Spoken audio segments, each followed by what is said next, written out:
Your main goal is to reduce all the costs in your business as much as you can in order to realize the highest profit possible.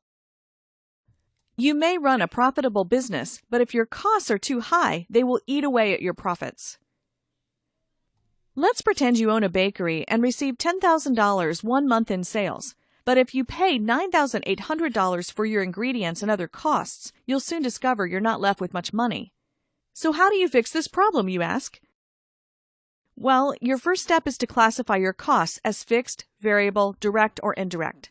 For example, flour and other ingredients are direct costs of making the bread. Other costs, such as the bakery's electricity, are indirect costs. Fixed costs are ones such as the amount you pay in rent each month. Variable costs vary based on the amount of product or services you sell. Well then, how do you control your costs?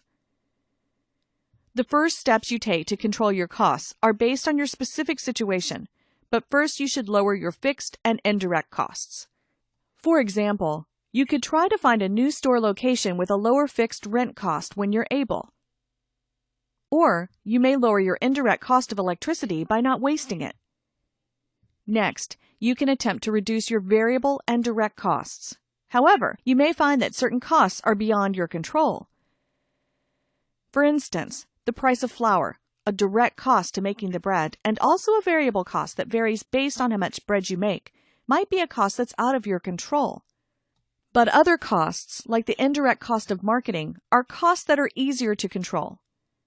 This is how you learn to classify your costs and identify them as ones you can control versus those you can't control.